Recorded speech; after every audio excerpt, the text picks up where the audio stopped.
The Hall of Records of ancient Atlantis has been located, researchers claim. What secret might a mysterious chamber hide under the feet of the Sphinx of Egypt? Could it overturn all the facts of history and civilizations? There was much talk not too long ago of a conspiracy involving the discovery of one of the most legendary chambers in the world, the Hall of Archives of the Lost Continent of Atlantis. Many researchers state that the Egyptian authorities and Zahi Hawass are covering up the discovery.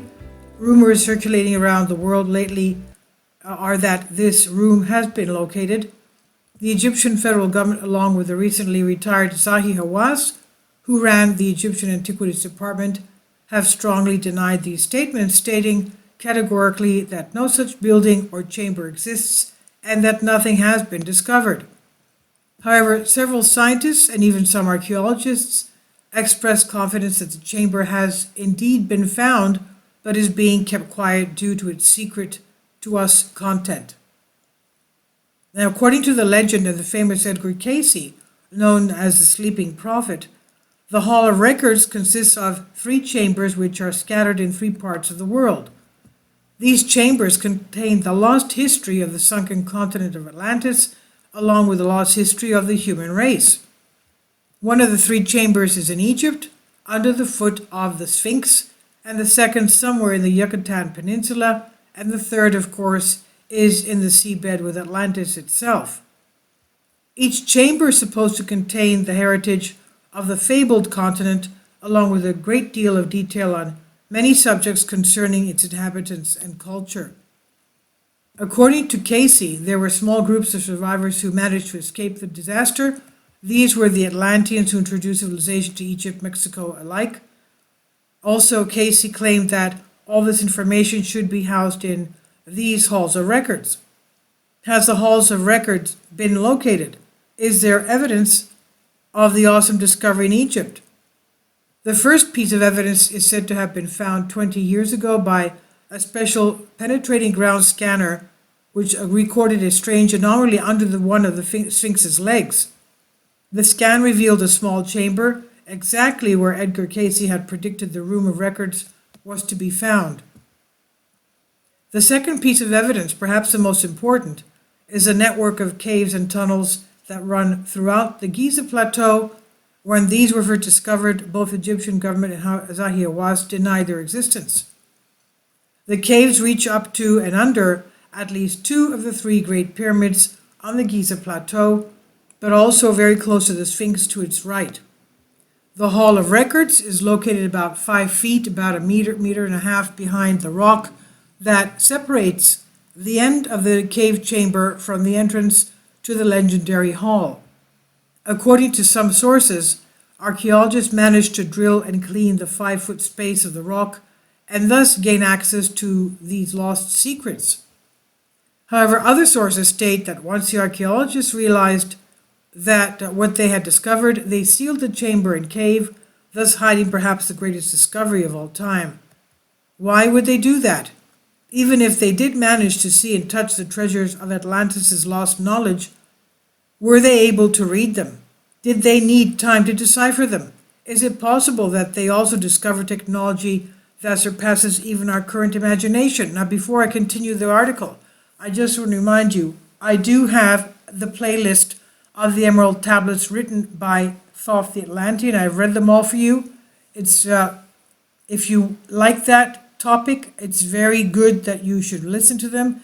You'll be amazed at the type of philosophy, culture, and very advanced technology that they had.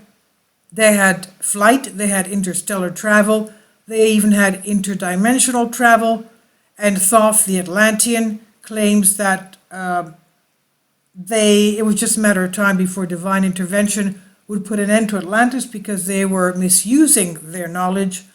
They were going against God's commandments, that they should not have been using certain technology that they were. Also, the fact that he escaped, many Atlanteans escaped Atlantis, and he is to be credited with building the Giza plateau. He says his spaceship is buried under one of the Sphinx, under a Sphinx in Giza. Okay, that's what I wanted to relate to. In the Emerald Tablets, he says one of his spaceships he has buried under a sphinx in the Giza Plateau. I don't know if there's another. There's supposedly a pair, so I don't know where the other one is. But also the people of Morocco and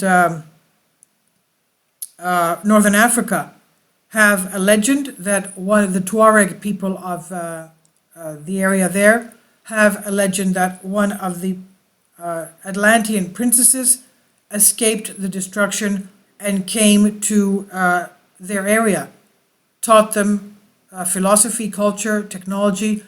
They were very beautiful, tall, with fair hair and fair blue eyes, and they were very beautiful. Okay, so also that legend says that Thoth the Atlantean fell in love with her and brought her to the area of North Africa and Egypt. She was the daughter of the king of Atlantis. So that's how that story went. But going back to this now, one possible reason that would contribute to covering up the whole matter is that it would prove that Egypt did not develop a civilization, but was based on and fed by someone else older than that. But a more likely reason is that these files and everything else that was in there should not have seen the light of day, the light of the public, following orders from above of those who hid the real truth. It's worth noting here that the Smithsonian Institute admitted relatively recently that it was ordered to destroy bones of giants, the ancient giants of America, following a legal dispute. So what is up today? Pyramid expert Dr. Carmen Boulter investigate the shocking and exciting new discoveries using space archaeology satellite scanning techniques that hints indirectly but clearly that the Hall of Records has been found. And in the interview, there are two leading Egyptologists whose excavations were funded by the Edgar Cayce Foundation's Association for Research and Enlightenment. Association of Research and Enlightenment. One has written a book in which he describes how ancient Egypt was founded by the survivor of Atlantis. This is exactly what Thoth the Atlantean says in the Emerald Tablets, and there's a playlist for you. So the Egyptian Hall of Records by Dr. Carmen Boulter and dark journalist. I'll leave a link below for you for this. This is from I've translated for you from a Greek article. Please leave your comments and thank you for your support. Kindly support my Patreon account. The daily posts are 5 videos daily, and they are totally different from what I have on my YouTube channel. Thank you so much for your support and that you find all my content so interesting. You'll find the Patreon account details in the description box below.